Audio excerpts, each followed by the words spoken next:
President Donald Trump is beginning the process of dismantling the Department of Education. And joining us now to discuss this is Parents Defending Education Director of Outreach, Erica Sanzi. Welcome to the National News Desk. We had some action on this, as we all know, yesterday with that executive order. He's directing the president, his Education Secretary Linda McMahon, to take all necessary steps to facilitate the closure of the department as much as he can without that act of Congress, of course. I guess the first question is, when we talk about this, can the states actually handle whatever is going to be coming their way? Well, I think it's interesting. First of all, they use the word that they're going to take all legal steps to unwind the department. And really, education was always supposed to live with the states and with local districts. And when the Department of Education was created, the language was very clear in what was passed by Congress that it was not to expand the federal role. Well, clearly that didn't happen. We've seen a big expansion in the federal role. Now, states, about half of the states seem to have, elected officials that support this. The other half of the states don't seem to support this, but they are sending out messages saying that they're ready.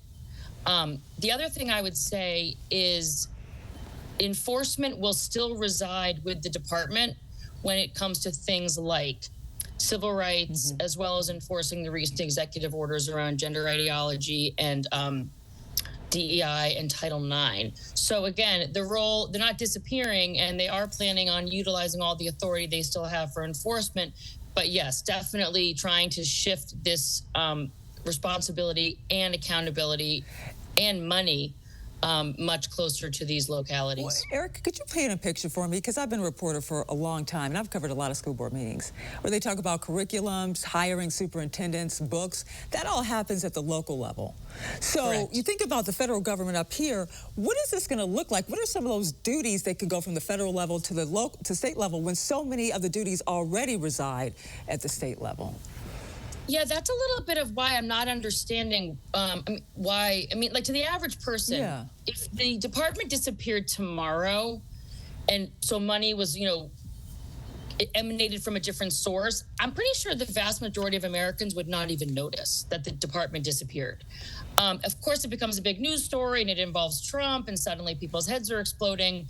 But because, again, the federally mandated programs like Title I and the money for students with disabilities, that isn't going to go anywhere, can't go anywhere. So whether that comes out of the Department of Education or comes out of the Department of Treasury or comes out of the Health and Human Services Department, that doesn't really change for the people on the ground. But again, I think a big part of this is when you're talking about a huge department that the bloat has been pretty exponential, that the outcomes have not improved, but on the contrary, have gotten worse, and that it was never really designed to play the role that it's playing. I think the argument is to try to, again, get this back to the states and the local districts where so that it's closer to students and families and teachers. I want to get to this story before we leave. Now, there's a West Springfield High School, in Fairfax, Virginia, celebrating Women's History Month. And school administrators and teachers, they decorated, a history hallway with the ABCs to me. Apparently, a couple of my producers actually went to this high school, and we were talking about this. Now, tell me if I'm right about this. ABCs, to me, like 1A was for abortion, and then they had, is that right? And then they had a history, H was for hope, which is great, hope is good, but then they had a picture of Kamala Harris, which makes it a little more political. Is that happening?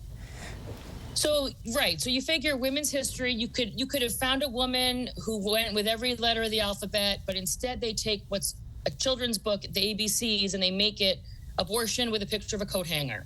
Then they did what you did, hope, just a picture of Kamala Harris. J for Justice was the Statue of Liberty surrounded by the Palestinian flag, Ukrainian flag, and transgender flag. P was for Planned Parenthood. And M was for mansplain, which is, again, kind of a derogatory. Mansplaining? Is that what you just said? Yep, mansplaining. And then Z was for the male gaze. So they took shots at men, and they also used pretty hyper-political and ideological choices for their letters. So again, it's kind of like, just like we would think it was weird if they did the ABCs and it was all, I don't know, the NRA, or if it was all, imagery that we see, you know, if it was T is for Trump, it's kind of like that same thing. It's too bad they couldn't celebrate women's history and not make it hyper political and ideological in a public Just squirrel real quick, way. is this still up? Do you know? That I don't know. Okay.